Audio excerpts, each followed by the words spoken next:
Oi, eu sou a Amanda e hoje a gente vai continuar estudando a lição da semana dos adolescentes. Essa semana a gente está na lição 12, título Purificação, e agora eu vou ler o texto-chave. Ele me disse: até 2.300 tardes e manhãs. Depois o santuário será purificado. Daniel 8,14. O texto bíblico que, acima de todos os outros, tinha sido não só o alicerce, mas também a coluna central da fé adventista, foi o texto-chave dessa semana, a profecia das 2.300 tardes e manhãs, né? Eles acreditavam que essa era a data do retorno de Cristo, mas Cristo não voltou. Os fiéis, eles sabiam que a palavra de Deus não pode falhar. Então, eles perceberam que a sua interpretação das escrituras devia estar errada. Deus havia conduzido o seu povo durante o grande movimento adventista. Portanto, o Senhor não permitiria que ele terminasse em trevas e desapontamento, condenado como falso e fanático.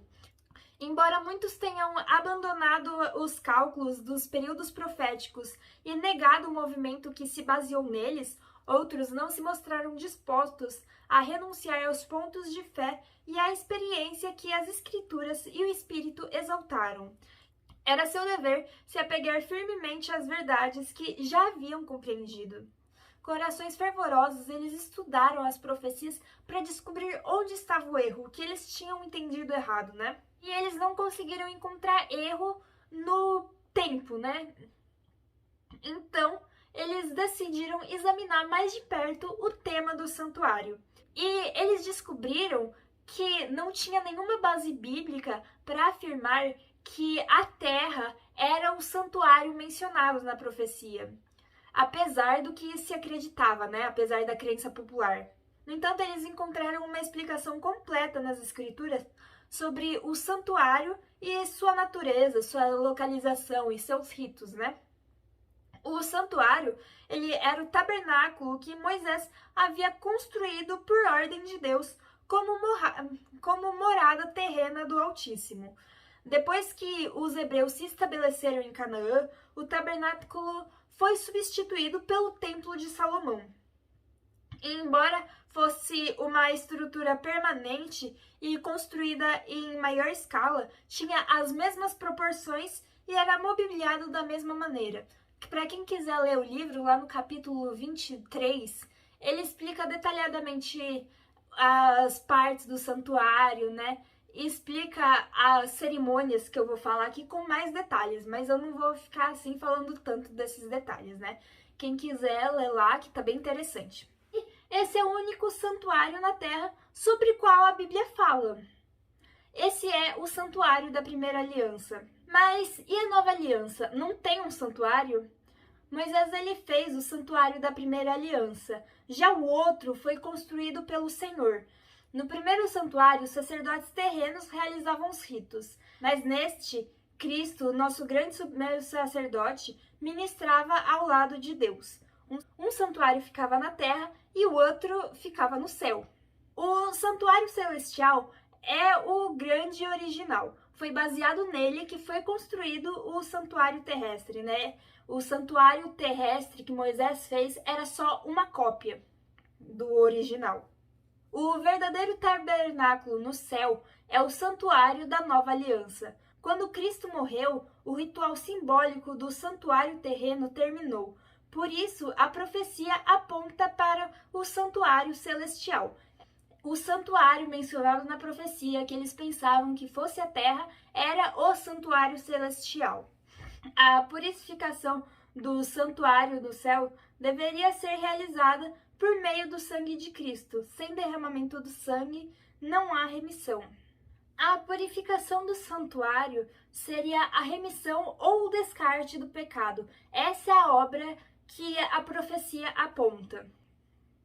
E para a gente entender isso, tem toda a explicação dos rituais do santuário, né? A ministração do santuário terreno consistia em duas partes. A primeira parte, os sacerdotes ministravam todos os dias no lugar santo, ao passo que, uma vez por ano, era a segunda parte. O sumo sacerdote desempenhava uma obra especial de expiação no Santíssimo, a fim de purificar o santuário.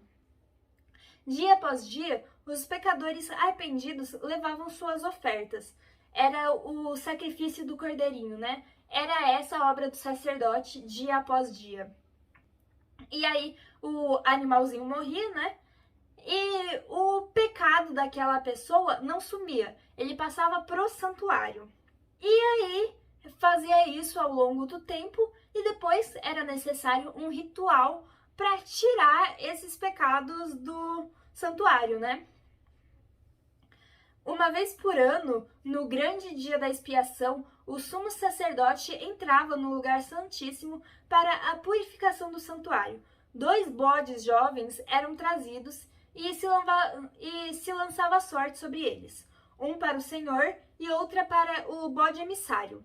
O bode para o Senhor era sacrificado como oferta pelos pecados do povo, e o sacerdote levava seu sangue além do véu e o aspergia ao propiciatório e também no altar de incenso logo à frente do véu. Então ele colocava as 2 mãos sobre a cabeça do bode vivo e confessava todas as iniquidades e rebeliões dos israelitas, todos os seus pecados, e os colocaria sobre a cabeça do bode. Em seguida ele enviava o bode para o deserto aos cuidados de um homem designado para isso. E o bode levava consigo todas as iniquidades deles para um lugar solitário. Tudo isso que acontecia no santuário terrestre apontava para a obra de Cristo, né? Para a obra de salvação que ele nos proporcionava. E o que acontecia de maneira simbólica nos ritos do santuário terrestre ocorre em realidade no santuário celestial. Após sua ascensão, nosso Salvador começou a obra do sumo sacerdote. Na obra da nova aliança, os pecados dos pecadores arrependidos são colocados sobre Cristo pela fé e transferidos de fato para o santuário celestial.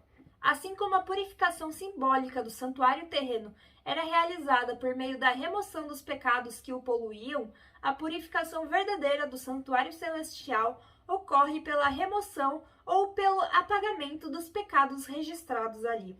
No entanto, antes que isso aconteça, deve haver um exame dos livros de registro para determinar quem, por meio do arrependimento e fé em Cristo, tem direito aos benefícios de sua expiação. Logo, a purificação do santuário envolve uma obra de investigação, uma obra de juízo, que é feita antes da vinda de Cristo. Porque quando ele vier, sua recompensa estará consigo para dar a cada um segundo suas obras. Aqueles que seguiram a luz da palavra profética viram que, em lugar de ver a terra no fim das 2.300 tardes e manhãs, em 1844, Cristo entrou no lugar santíssimo do santuário celestial, a fim de realizar a obra final da expiação em preparo para a sua vinda. Quando Cristo, pelo poder de seu sangue, remover os pecados de seu povo do santuário celestial, ele os colocará sobre Satanás, que suportará a pena final. O bode emissário será mandado para uma terra desabitada, a fim de que nunca mais volte à congregação de Israel. Da mesma forma, Satanás será banido para sempre da presença de Deus e de seu povo. Sua existência será apagada na destruição final, tanto do pecado quanto dos pecadores. A passagem do tempo em 1844 trouxe grande prova àqueles que aceitaram a fé no advento. Seu único alívio foi a luz que lhes dirigiu a mente ao santuário celestial. Enquanto aguardavam e oravam, viram que seu grande sumo sacerdote havia iniciado outra obra de ministração. Seguiram-no pela fé e ele os conduziu a ver também a obra final da igreja. Eles receberam uma compreensão mais clara da primeira e segunda mensagens angélicas, e eles estavam então preparados para receber a solene advertência do terceiro anjo de Apocalipse 14 e anunciá-la ao mundo. E por hoje é só, a gente se vê de novo amanhã. Dá um like nesse vídeo, compartilha para todo mundo, ativa o sininho para a gente estudar a lição junto todo dia e tchau, até amanhã, um beijo.